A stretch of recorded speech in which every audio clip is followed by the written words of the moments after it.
kita fahami, melanjutkan kemarin tentang kisah siapa?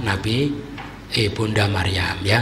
Bunda Maryam, beliau ditakdirkan oleh Allah menjadi seorang ibu yang melahirkan tanpa bapak, yaitu putranya seorang nabi, itu Nabi Isa alaihi salam. Beliau susah ya, sedih, susah, kenapa?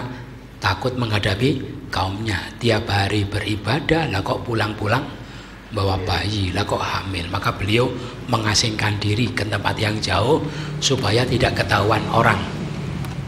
Terus di sana kemarin tiba-tiba ada anak sungai yang mengalir. Tiba-tiba pohon kurmanya berbuah, goyang-goyanglah gitu ya. Ada pendapat yang mengatakan itu malaikat, ada pendapat itu bayinya Nabi Isa yang masih bayi itu. Suara itu mengatakan, wahai Bunda Maryam, makanlah, minumlah, sejukkanlah mata engkau ya. Sejukkanlah mata itu artinya apa? Senanglah, bahagialah. Bahagialah. Jadi gitu ya. Jadi gimana? Allah itu kalau memberi ketentuan kepada seorang hamba, Allah sudah penuhi fasilitas yang dia butuhkan. Jadi kita ditakdirkan apa? Mesti gitu ya. Ada seorang ibu misalnya anaknya banyak gitu ya. Terus suaminya meninggal. Tiba-tiba ada saja gitu ya. Ada saja ya. Pokoknya Allah itu kalau mentakdirkan kita pada suatu posisi, mesti Allah sudah siapkan apa-apa yang mencukupi kebutuhan kita. Makanya tidak usah resah, tidak usah galau. Jangan dikira Allah itu zalim, jangan dikira Allah itu menelantarkan. Paham ya? Ketika Bunda Maryam ditakdirkan hamil tanpa bapak, terus beliau malu mengasingkan diri, Allah siapkan anak sungai, Allah siapkan kurma yang sudah masak gitu. Makanya kita yakin saja apapun takdir yang Allah tentukan pada kita, Allah Maha Bijaksana, tidak zalim, Allah sudah siapkan gitu ya, apa yang dibutuhkan. Biasanya susah susah yang tidak ada gunanya gitu ya. Dia begini atau begini, dulu saya tidak susah ya, ternyata semua ya bisa jalan ya, kecukupan, tidak seperti yang saya bayangkan. Ketika susah tadi itu berarti sudah lupa kepada Allah. Maka wahai Bunda Maryam, makanlah, minumlah, sejukkanlah mata engkaunya, gembirakanlah, senanglah. Makanya orang tuh kalau senang matanya sejuk. Dalam bahasa Arab, hati yang senang istilah qurratu a'yun, penyejuk mata ya.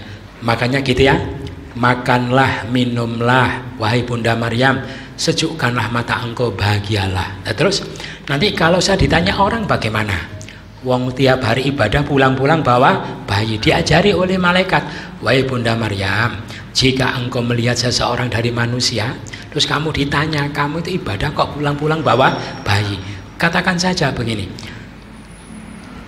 saya telah bernadar untuk berpuasa kepada Zat yang Maha Pengasih, maka pada hari ini saya tidak akan bicara pada seorang manusia pun. Jadi bilang aja gitu. Tapi ya jangan bilang.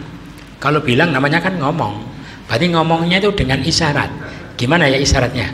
Saya sudah nadar sama Allah untuk puasa bisu. Tapi dengan isyarat. Gimana caranya? Ini mungkin gitu ya. Nggak tahu, jadi suruh gitu, paham ya? Pasti orang itu paham bahwa ngomong begini, tapi nyampaikannya dengan bahasa isyarat. Jadi nanti gampang aja kalau kamu ditanya, jangan ngomong kenapa kok beliau disuruh puasa bisu. Kenapa? Percuma, nanti engkau terangkan bagaimanapun mereka tidak akan percaya. Gitu ya, gitu. Makanya andaikan kita masuk dalam posisi seperti itu karena fitnah atau karena apa, kita ngomong apapun semua orang tidak ada puasa, tidak percaya, ya sudah kita puasa bisu, tidak usah ngomong apa-apa. Kalau memang kita tidak salah, biar Allah sendiri yang membuka kebenaran, paham ya? Tidak usah sibuk ngomong sana sini, malah jadi ruwet, malah jadi kacau, orang juga tetap tidak akan percaya. Begitulah yang diajarkan kepada Bunda Maryam, ajarannya dari malaikat dari Allah. Terus pelajarannya, kapan-kapan kita dalam satu kondisi karena fitnah, karena apa, kita ngomong apapun orang tidak akan percaya, maka di saat itu kita tidak usah ngomong, kita puasa bisu. Berarti ada puasa bisu? Ada tidak puasa bisu? Enak ya, makan banyak, minum banyak, yang penting tidak ngomong. Puasa bisu ada tidak ya? Puasa bisu ada cerita nih ya, ada cerita nih, siapa ini dulu? dari Abu Ishaq, dari Harisah, kuntu inda Ibni Mas'ud, ya. Waktu itu saya bersama Ibnu Mas'ud. Faja'a rajulani, maka dua orang datang, gitu ya. Fasallama ahaduma walam yusalim al-akhar. Yang satu mengucapkan salam, yang satu tidak mengucapkan salam. Ditanya, "Ma sya'nuka? Kenapa kamu?" Ya. Kenapa kamu kok ndak ikut salam? Ya, temanmu salam. Maka dia ndak ngomong, dia bisu. Maka teman-temannya mengatakan, "Wahai Ibnu Mas'ud, halafa alla yukalliman nas al-yaum." Dia sudah bersumpah puasa bisu, ndak akan ngomong sama manusia hari itu. Maka Ibnu Mas'ud mengatakan apa? Kallimin nas wasallim alaihim. Berbicaralah pada manusia dan ucapkan salam kepada mereka. Ndak ada puasa bisu, ndak ada, gitu ya. Itu Bunda Maryam itu fa inna tilka imra'atun, karena Bunda Maryam itu seorang perempuan yang tahu tidak seorang pun yang akan membenarkan beliau ketika dia berkata, paham ya? Jadi ndak ada puasa bisu, itu ndak ada. Kata Ibnu Mas'ud, ndak ada puasa bisu, yang ngomonglah. Itu Bunda Maryam itu karena beliau dalam kondisi beliau ngomong apapun orang ndak akan percaya. Nah, kita pun kalau kondisi begitu ndak apa-apa puasa bisu, paham ya? Gitu. Paham ya? Jadi gitu. Terus maka dia mendatangi kaumnya dengan membawa digendong. Karena memang sudah diperintahkan digendong menemui kaumnya, maka gempar, ya, di kampungnya gempar, jadi geger. Mereka bilang, "Wahai Maryam, sungguh engkau telah mendatangi sesuatu yang menyimpang. Apa kamu? Perempuan jalang, ya, ndak tahu aturan, tiap hari ibadah cuma dijadikan sebagai kedok, ya. Kelihatannya ibadah tiap hari, tahu-tahu pulang bawa bayi, dimaki-maki, dijelek-jelekan, dilempari kotoran batu oleh orang baik, dituduh sebagai pezina. Ya, kita alhamdulillah kita tidak hidup di zaman itu. Kalau kita hidup di zaman itu mungkin berbuat yang sama, mungkin ya, saya yakin ya. Apalagi orang-orang seperti kita itu yang gampang suudon, gitu ya. Jadi gitu. Ya, kita percaya beliau tidak zina karena kita tahu kabarnya dari Quran. Andaikan kita hidup di zaman itu, tidak jamin kalau kita tidak berperilaku yang sama. Paham ya? Gitu. Berarti pelajarannya apa? Pelajarannya apa? Seburuk apapun sesuatu itu kelihatan pada dohirnya, kita tetap tidak boleh berburuk sangka. Mungkin ada kemungkinan seperti ini. Ya klarifikasi dulu, tanya yang jelas, didudukkan. Kamu kok bisa punya bayi? Bagaimana? Ceritanya gimana? Lalu cerita. Jadi ceritanya bisa dipertanggungjawabkan. Ada saksi bukti apa? Tidak boleh orang langsung nganggap nuduh-nuduh tanpa klarifikasi terlebih dahulu. Tapi kebanyakan orang itu seperti itu. Paham ya? Gitu. Terus mereka bilang apa? Sama Bunda Maryam. Mereka bilang, "Wahai saudari Harun." Waktu itu orang soleh itu julukannya saudari Harun. Sebutan untuk perempuan solihah. "Wahai saudari Harun, bapakmu itu bukan orang buruk. Ibumu bukan seorang pezina. Kenapa kamu itu ibadah kelihatannya tiap hari pulang-pulang bawa bayi? Kamu sudah mencoreng-moreng nama keluarga kamu. Kamu sudah menghancurkan martabat keluarga kamu." Jadi tambah nangis beliau. Nah, apalagi seorang perempuan kan jiwanya lemah, halus. Kira-kira nangis gitu. Nangis, ya. Nangis diusir-usir, dikatakan pezina. Gitu. Lalu beliau tidak ngomong apa-apa karena diajari malaikat suruh puasa bisu, langsung fa'asyarat ilaihi. Apa? Beliau menunjuk kepadanya. Kepada siapa? Kepada gini-gini. Itu loh, maksudnya itu loh, tanya bayinya, jangan tanya saya, gitu ya. Tapi tidak ngomong, cuma menunjuk saja ke bayinya. Lah mereka marah-marah. Mereka bilang, Maryam, kenapa kamu nunjuk-nunjuk ke bayi? Apa kamu suruh kami bicara sama bayi? Bagaimana mungkin kita bisa bicara orang yang masih bayi berada dalam gendongan? Maka langsung Nabi Isa mengatakan, ini perkataannya Nabi Isa ketika beliau masih bayi. Suaranya kecil ya. "Ini Abdullah, saya itu hamba Allah. Atanial kitab, aku diberi kitab. Aku dijadikan seorang nabi. Aku dijadikan orang yang diberkahi." Diberkahi itu artinya dimanapun berada memberi manfaat ya. Makanya kalau bapak-bapak, ibu-ibu di sini memberi manfaat, di sana memberi manfaat, berarti itu bapak ibu jadi orang yang diberkahi. Gitu ya, barokahnya banyak. Ya, tapi kalau ini ada pendapat ya, gitu. Nabiyan sudah. Kalau mubarokan itu, kalau siapa? Mujahid, Imam Mujahid, Amr ibnu Qais As-Sauri mengatakan mu'alliman lil khair. Jadi dimanapun dia berada mengajarkan kebaikan. Mujahid mengatakan nafa'an, orang yang banyak memberi manfaat, gitu ya. Makanya kita ingin menjadi orang yang diberkahi ya, gitu. Makanya ilmunya harus banyak, tinggi ya. Di sini ngajar, di sana ngajar, di sana ngajar, di mana-mana ngajar. Itu namanya apa? Orang yang diberkahi. Jadi ini perkataannya Nabi Isa, Allah menjadikan aku orang yang diberkahi dimanapun aku berada. Aku juga diwasiati oleh Allah untuk selalu sholat zakat selama aku hidup. Berarti sholat zakat itu tidak sejak Nabi Muhammad, sejak dulu sudah ada perintah sholat. Bahkan kewajiban agama yang penting-penting itu sudah Allah perintahkan sejak Nabi Adam. Dan Nabi Muhammad kok ini katanya dapat perintah sholat pada peristiwa Isra Mi'raj. Ya, berarti sebelumnya tidak ada sholat. Ya, ada sholat. Itu pada Isra Mi'raj itu cuma menentukan jumlah rakaatnya saja.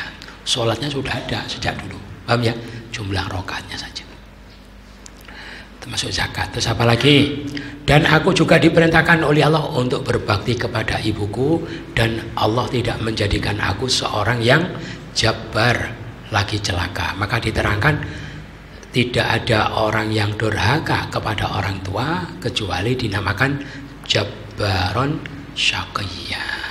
Ya, gitu. Ada lagi al-jabbarus syaqi alladzi yaqtulu alal ghadab, orang yang bunuh atas dasar kemarahan.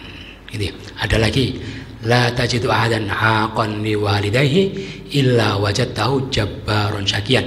Engkau tidak mendapati seorang pun yang durhaka pada kedua orang tuanya, pasti dia itu adalah seorang jabbaron syaqiyan.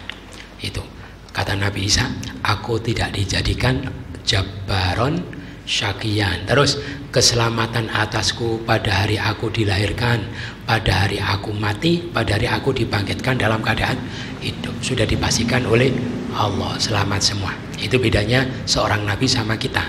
Lah kita oleh Allah sudah dikasih selamat lahir ya. Lahir kita dulu tidak sungsang. Terus apalagi kakinya tidak putus, sempurna. Allah bekali kita satu selamat, tinggal kita mengupayakan selamat ketika mati, selamat ketika dibangkitkan. Nabi Isa sudah dinyatakan tiga-tiganya selamat. Itulah Nabi Isa putra Maryam sebagai perkataan yang benar yang padanya mereka ragu-ragu. Mereka siapa? Ya orang-orang kafir itu. Ada yang mengatakan anak Tuhan, ada yang mengatakan jelmaan dari Tuhan, ada yang mengatakan Tuhan yang sejajar dengan Allah, gitu ya, gitu. Padahal tidak pantas Allah itu mengangkat seorang anak, tidak mungkin. Maha suci dia dari anggapan seperti itu. Kenapa? Karena kalau Allah menghendaki suatu perkara, Allah itu hanya perlu mengatakan kun, langsung jadi. Untuk apa dia perlu punya anak? Paham ya? Dia itu perlu punya anak karena kita butuh teman, butuh penerus generasi, gitu ya. Terus hasil dari hubungan suami istri itu kan ada proses. Lu Allah itu tidak perlu apa-apa, tidak perlu proses ya. Apapun tinggal mengatakan kun fayakun. Kenapa? Zat yang begitu mereka katakan Allah itu punya anak. Terus berikutnya, dan sesungguhnya Allah Tuhanku dan Tuhan kalian, sembahlah dia, inilah jalan yang lurus. Ini masih perkataannya Nabi Isa. Jadi Nabi Isa itu mengajarkan apa? Risalah ketauhidan, menyembah kepada Allah. Tapi setelah beliau wafat malah disembah sebagai Tuhan. Makanya kalau kita menyembah Allah saja berarti jalan kita sudah lurus. Menyembah Allah maksudnya apa? Melakukan apapun tidak ada tujuannya, tidak ada niatnya kecuali mencari ridho Allah. Bukan karena apa, tapi cuma ingin ridho Allah. Itu saja sampai mati, berarti jalannya lurus. Kalaupun mati mesti husnul khotimah kalau kondisinya lurus. Terus maka berselisih golongan-golongan di antara mereka. Golongan-golongan di kalangan Nasrani ada 3 ya. Ada yang mengatakan siapa? Anak Tuhan, ada mengatakan jelmaan dari Tuhan, ada mengatakan Tuhan yang sejajar dengan Allah. Di kalangan Yahudi mengatakan anak haram, anak zina ya. Di kalangan mukmin mengatakan hamba Allah dan Rasul Allah. Jadi berselisih golongan-golongan, maka celakalah bagi orang kafir itu pada saat menyaksikan hari yang besar. Kenapa? Karena salah menyikapi Nabi Isa.